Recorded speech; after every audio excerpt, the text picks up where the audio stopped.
Antes de la participación de nuestro ponente, Enrique Sturgeon, vamos a dejarles esta introducción para su entendimiento. Entendiendo que los pilares de la sociedad son estos tres. La sociedad se moldea a través de la Constitución, la religión y la escuela. Cada una de ellas juega un papel fundamental en la formación de los individuos y en la cohesión o coacción del colectivo. La Constitución representa la base de las leyes, los derechos y los deberes que rigen la vida de los ciudadanos. Es el marco legal que garantiza el orden y la justicia, estableciendo las reglas del juego para la convivencia. Aunque no siempre sea a favor del pueblo, como sucede con las constituciones dictatoriales y las no refrendadas por el pueblo. Por otro lado, la religión a menudo actúa como una brújula moral y ética, aunque suele ser en detrimento de las otras creencias no predominantes en la sociedad donde domina a la mayoría. Sus enseñanzas ofrecen una guía espiritual y un conjunto de valores que influyen en las decisiones y el comportamiento de las personas, moldeando su sentido del bien y del mal. Incluso, suelen hacer base moral para la generación de leyes, lo cual tampoco es necesariamente justicia. Recuerden la esclavitud que fue legal y religiosamente impulsada. Finalmente, la escuela es la institución que, de manera formal, educa a la juventud. Es el espacio donde se transmiten conocimientos, se fomentan habilidades y se internalizan las normas sociales y culturales. Estas suelen ser dictadas por los poderes de facto como las colonizaciones, el predominio y sumisión a los antiguos colonialistas europeos con un sistema educativo y textos e incluso una historia y culturas o folclore creado a partir de su colonización, costumbres y religión. La escuela, en consecuencia, prepara a los futuros ciudadanos para interactuar con el mundo y participar activamente en la sociedad sin un real pensamiento crítico o subversivo. La intersección de estos tres pilares, el legal, el espiritual y el educativo, crea un sistema complejo que forma nuestra identidad y comportamiento, definiendo así el entramado de nuestra vida social e incluso el nivel de progreso y futuro que en De Todo para Todos creemos que debe ser cambiado. Hoy voy a hablar de esta parte de la Constitución. Véase que hay, algunos dicen que son 29, otros dicen que constitucionalistas dicen que son 32 porque anexan las enmiendas, esto y aquello. Todas estas constituciones van acordes a los gobernantes y no al pueblo. La única que se ha hecho de puño y letra del pueblo, por la opinión del pueblo, refrendada por el pueblo, ha sido la actual, la Constitución de la República Bolivariana de Venezuela. Hoy estamos en una constituyente para actualizarla, y justamente en los videos anteriores estaba diciendo que hay que hacer algunos cambios como en la parte del deber y derecho y justicia. Y con ello hay que enmarcarlo dentro de todo lo que es el contexto, ¿no? No es solo la Constitución, sino el sistema total de lo que de vida que nosotros tenemos, dentro de lo cual hay otros renglones y de ellos voy a hablar justamente. He ido hablando de ellos poco a poco a medida que he hecho estos videos, estos escritos, que estoy convirtiéndolos en videos para quienes no acostumbran a leer. Es más sencillo ver videos. Incluso para los discapacitados, los invidentes, es mucho más práctico el que yo haga el video y lo hable y lo explique. Entonces hoy voy a hablar de Constitución, religión y escuela. ¿Por qué los tres temas juntos? Porque es para que ustedes vean que todo tiene que ver y todo se entrelaza. Dentro de esto voy a mostrarles este libro. Vean el título, ¿Quién mató a Dios? Es una novela hispanoamericana de España, América, seguimos siendo colonia, de Luis Enrique Osorio. Y es muy interesante porque no es lo que dice el título, no todo es lo que parece, sino que este habla justamente de lo que es la guerra federal.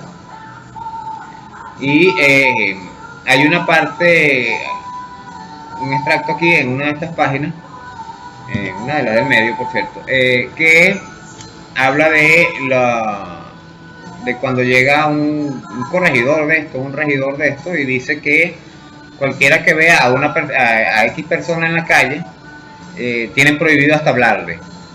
Y entonces uno pregunta, bueno, ¿y es tan malo el liberalismo? Es de entender que Zamora era liberal.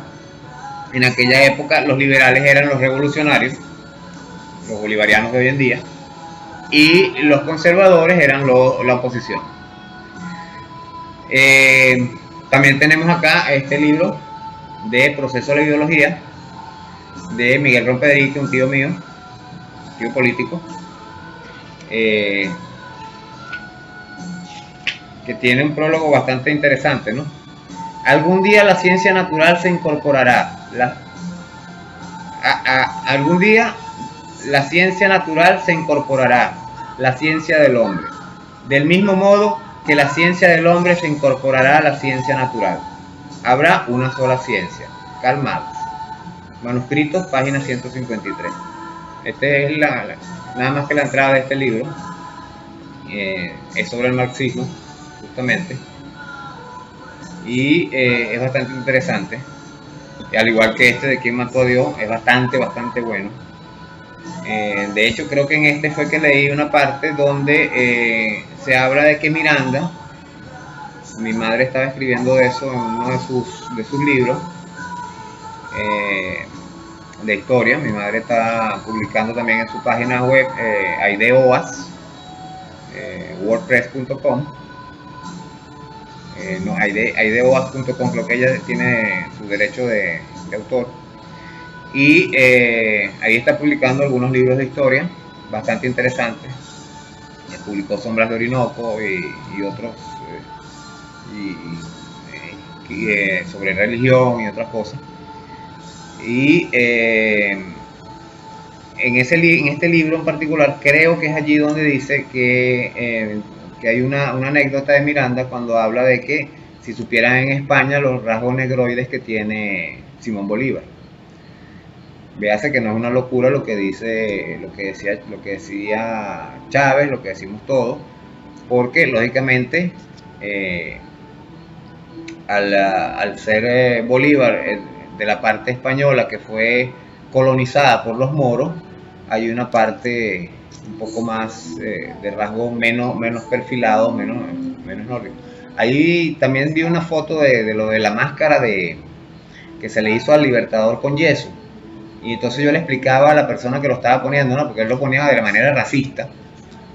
Y yo le explicaba, mira hermano, si usted se acuesta y no pone resistencia y le ponen una máscara de yeso que es bastante pesado encima, la nariz, que es bastante endeble, tiende a hundirse y quedar en el hueso, ¿ok? Por ende se le va a perfilar la nariz. No hay manera de que una nariz, por más ancha que sea, no se perfile con una máscara de yeso encima. Y no me contestó más, sencillamente, porque quería verle el tinte racista, como el que le dio Ramos Aluz cuando sacó a Bolívar de los cuadros de Bolívar de la Asamblea Nacional, del Capitolio, y hablaba de que él iba a ver el Bolívar tradicional. Discúlpeme, Bolívar es Bolívar. Usted me va a decir que un dibujito de un niñito de Simón Bolívar, píntelo como lo pinte, no es Bolívar. Bolívar es Bolívar. Es la manera de borrarle de la mente a uno, ponerlo como un hombre blanco, perfilado. No. Olvidémonos del rasgo físico y veamos lo que él hizo. Justamente, ese es el detalle. Tratan de hacernos olvidar lo que se hizo con el rasgo físico. Igual que cuando hablan de burguesía revolucionaria, Bolívar fue un burgués revolucionario. Simple y llanamente. Igual que todos los próceres de la independencia, porque la mayoría, como dije, fueron burgueses, oligarcas, que se unieron a independizarse primero de Francia, y después se dieron cuenta que no hacían nada de independizándose de Francia para seguir siendo ciudadanos de tercera con España, entonces se independizan de España también, Primera y Segunda República. Entonces, vemos que un error de aplicación de la Carta Magna, de la Constitución en particular, es que nos dimos un país laico. Ya hablando del tema como tal de este escrito, que empieza a tocar la parte de religión como un sistema de dominación cultural. Véase que cuando vinieron llegaron con las armas y con la cruz en la mano. Entonces, a punta de plomo nos impusieron a un Dios que no era el de acá. Entonces nos dimos un país laico, pero al mismo tiempo nos hemos hecho los correctivos necesarios de ahí hacia aplicarlo hacia abajo debidamente, sino que estamos trabajando disgregados. ¿Qué quiero decir con esto? La Constitución estipula en el capítulo 4 que el Estado, que la educación debe asumirla el Estado y el hogar en segundo término. Primer término el Estado y segundo término el hogar. Véase bien el orden en que están las cosas. No es que la educación viene de casa, no. La Constitución misma dice que es el Estado el que educa, y en el hogar se soporta la educación, por lógica. Porque no puede educar un padre que no ha sido educado. Y es sencillo. Esto debe aplicarse al menos en la básica hasta la diversificada, pero en primera instancia por el Estado. Otra cosa es la universitaria. ¿Por qué? El punto es que permisamos la educación privada, donde inmediata y de forma casi exclusiva aparecen las escuelas católicas, adventistas, musulmanas, mormonas, etcétera, etcétera, etcétera. Y en ellas se imparten sin idea de nada de controlar las religiones, pero se imparten costumbres, enseñanzas contradictorias a nuestra Carta Magna. Porque, como yo expliqué en un video anterior, para mí las Biblias son constituciones que rigen el sistema de vida de los creyentes de esa religión. Eso es todo lo que es. Simplemente que le adaptaron las leyes dentro del mismo marco, del mismo libro. Entonces, no quiero contrarrestar sus costumbres religiosas, pero no debe permitirse que hayan escuelas que adoctrinen religiosamente a los niños. Por ello, más razón para la eliminación de la educación privada, como se hizo en Finlandia, en Noruega, en estos países, y la educación pública mejoró increíblemente, y por supuesto la desigualdad social también. Esto ha sido la gran falla de la revolución, que iniciamos con esta brillante Carta Magna que no hemos sabido aplicar. Todo ha quedado en la mera idea, porque al hacerse las leyes respectivas seguimos en el mismo sistema eurocentrista, neoliberal, que nos implantaron en la mente, en un chip que nos implantaron, que no nos deja pensar libremente. Repetimos lo que nos enseñan. Yo he venido desde hace tiempo diciendo que mi modo de ver los textos sagrados, Biblias, el Corán, como lo expliqué, son reglas sociales, son constituciones. En Venezuela nos dimos una constitución laica, libre de religiones, o sea, todas las religiones se aceptan, pero la constitución no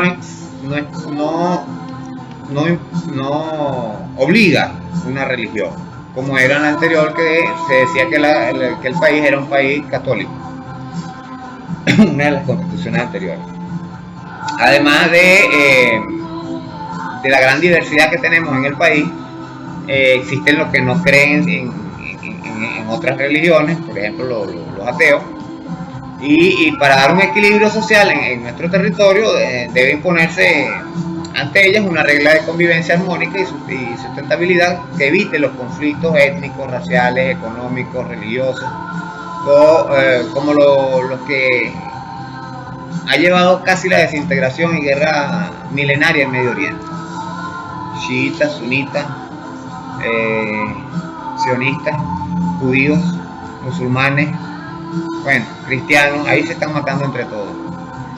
Son unas masacres constantes. Eso nosotros, gracias a Dios, lo hemos logrado evitar, como dice Walter Martínez, y estamos en el país de las maravillas, como dice.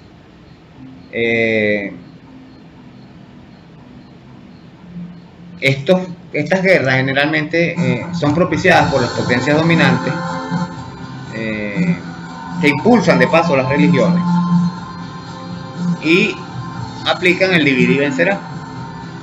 Chiitas y sunitas, los dos son musulmanes, pero entonces uno es una cosa, el otro es otra. Los hindúes tienen otra cuestión, pues lo tienen por castas y viene siendo lo mismo. Los dividen y entonces los mantienen en guerra total. Así se crean las condiciones para que esto suceda, como en la actual Libia, por solo mencionar un caso emblemático donde hasta la esclavitud volvió. Nosotros debemos resguardar el respeto y la convivencia entre todas las partes. Una vez que se permite entonces la educación privada, se da pie a los clasismos, a los racismos y demás desviaciones que rigen nuestra Carta Magna, porque las religiones sufren el mal de renegar de las otras creencias y además les deja un sitial clasista, sectario, donde se discrimina a las personas que están fuera de estas religiones. En el caso del fundamentalismo es extremo de paso. Y los evangélicos tienden a hacer eso. Y véanse lo que pasó en Bolivia. Ayer, por cierto, estaban en Estados Unidos, que están las protestas ahorita por haber asesinado a un afrodescendiente, a un negro, y el señor Donald Trump se fue a la iglesia protestante, no sé qué, la iglesia que llaman la iglesia de los presidentes allá, pero para eso tenía que pasar por un parque y le cayeron a plomo y a gases lacrimógenos a toda la gente que estaba allí protestando para que abrir espacio para que el señor presidente pasara con su Biblia en la mano. Véase que las religiones son, ¿qué carrizo tenía que hacer él en esa iglesia? Él tenía que resolver el problema del país y después vaya a misa. O lleve el cura a la Casa Blanca y ella que le den su confesión y su misa. Es así que sigo entonces insistiendo en mi propuesta de reforma educativa, donde se cierran estas escuelas como funcionamiento educativo formativo y se les deje como instrumento de uso de inculcación religiosa. Véase que todas estas religiones crean las escuelas en función de inculcar la religión. Aquí en Calabozo hubo un caso de un alcalde que no era católico y su hijo estudió en una escuela católica. Y entonces le querían obligar a ver religión católica. Él era mormón, como que era la cosa. Y eso fue un problemón grande que hasta cerraron la escuela 15 días por eso. Porque le estaban violentando sus derechos al niño. Sus derechos sociales, su derecho a la educación y sus derechos religiosos. 3 derechos violentados por una escuela. Hasta eso hemos llegado. Que la escuela sea la primera que violenta los derechos del niño.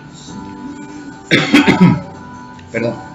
Entonces, esto debe ser sin distingo y discriminación. Así los niños aprenden a ser hermanos antes que ser fundamentalistas religiosos. Aprenden a ser hermanos antes de decir que el otro es impío. Que muchas religiones que hay que acabar con el impío, que no sé qué. Eso hay que evitar. Para la aplicación de tales medidas deben hacerse algunos ajustes sustanciales que yo propongo, dentro de los que yo propongo. Ojo, voy a enumerar algunos para que vean que yo normalmente no hablo por hablar, sino que hago mis propuestas. Bueno, ya lo habrán visto en algunos videos anteriores, como la parte del deber, derecho y justicia. Por ejemplo, 1. La eliminación total de la educación privada, que obligue, como en Suiza y otros países, a que los más adinerados contribuyan a la mejora educativa y que los niños más afortunados compartan, conozcan y sepan las penurias de los menos afortunados. Así se mejora la sociedad y disminuye la parte explotadora y clasista, racista de la sociedad actual. Las actuales escuelas semiprivadas, porque ninguna es privada, véase que el Estado las subsidia a todas, les da dinero, por ende todas tienen un porcentaje, son mixtas, para decirlo de alguna manera, y aún así son clasistas. Vemos a un Urosa Sabino hablar en su educación religiosa católica que los niños más afortunados deben ser educados en función de ser los que lideren, y los menos afortunados económicamente deben ser educados para obedecer y ser los obreros. Entonces estas escuelas deberán pasar a manos del Estado, en su defecto convertirse en solo sitios de cátedra religiosa de sus respectivas comunidades, si no es que se toman las escuelas, los colegios. Eso habría que analizarlo, porque por ejemplo la Iglesia Católica tiene su iglesia, ellos pueden dar su cuestión de religión allí, como lo hacen con el catecismo, y lo hacen las demás religiones, las demás iglesias también.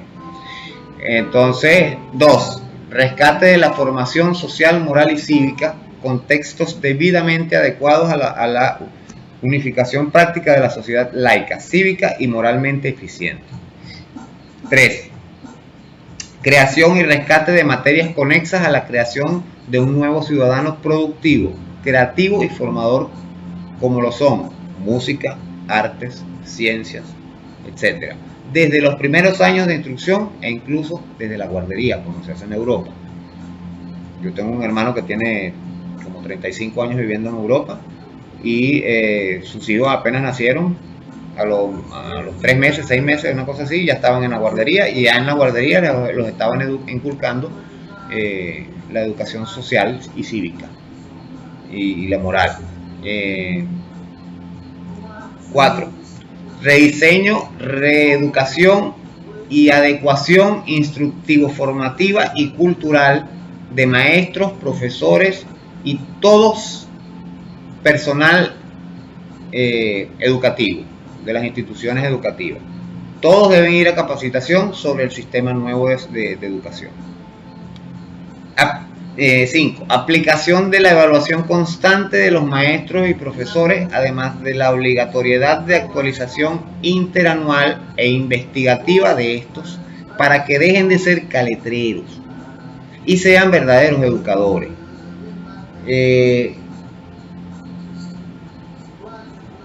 En simple, hay que darles quitarles el 15 y último y darles la vocación. Por ahora los maestros de 15 y último no son rentables realmente para la sociedad, ya que solo están pendientes de irse un paro.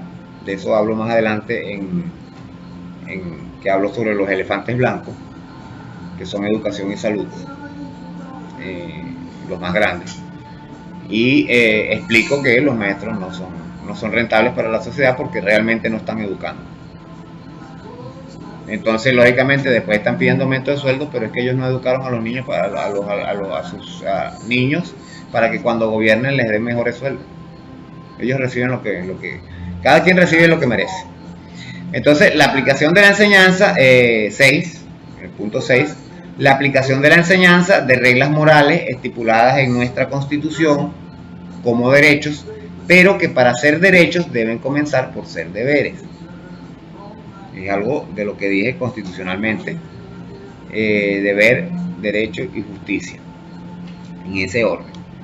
7. Aplicación a manera social de la pena moral, que se aplica en todo el mundo, como el caso de Berlusconi, que fue puesto a barrer calles en Italia como parte de su pena por corrupción. Y aquí se despotricó contra la medida, como lo había dicho, cuando la Cámara la aplicó. Esta pena debe ser constitucionalmente estipulada para evitar divisionismo de criterios acordes a creencias, clases sociales o religión. Aquí tengo una frase de Aristóbulo que dice: cuando nuestro pueblo falla en conciencia es porque no hemos hecho el trabajo político. El trabajo político es el cambio de la educación que se amerita, que él trató en 2004 y no lo dejaron, que Maduro trató ahorita en 2013. El primer decreto como de presidente electo de Maduro fue ese, de restitución de la formación social, moral y cívica, y destruyeron libros en toda Venezuela de la colección bicentenaria. Maduro creó ahorita la Universidad Teológica de los Evangélicos, en función de una de las aportes que yo he dado.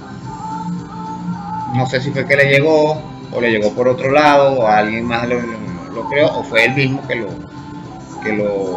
creó y no uno de sus asesores. Pero eso es algo que yo he dicho desde hace muchos años, que donde educar es formar socialmente al hombre, más la formación solo es darle las herramientas para hacerlo. Y que con las religiones que no están debidamente formuladas, como lo que es el caso de la Iglesia Católica, que tiene su seminario, que es como una universidad teológica, que ellos tienen que ir al seminario, entonces se gradúan en el seminario, y entonces el Vaticano o la Conferencia Episcopal aquí en su defecto, que es la que lo representa, les da como un título universitario que dice que pueden ejercer, y ellos se registran en la iglesia. Bueno, lo mismo se debe hacer con los evangélicos, que ellos se gradúen, que estudien teología, y no que haya una cantidad de curas locos por allí, de pastores locos, inventándose cualquier cosa para meterse una plata en el bolsillo, que es lo que hay. Entonces, he sabido que el Estado tiene la potestad de regular el ejercicio de la profesión para cualquier tipo de licenciatura, como lo es el colegio de ingenieros, el colegio de abogados. Igual se puede hacer con la religión. De Todo para Todos, su canal del conocimiento y el saber para crear conciencia crítica, para su desarrollo personal y aprender a filosofar, que no es lo mismo que saber de filosofía. No olviden su like, suscribirse si no lo han hecho, apretar la campanita de notificaciones y que pueden ser miembros selectos de este canal a través de las membresías, cuya forma de hacerlo está en la descripción del video.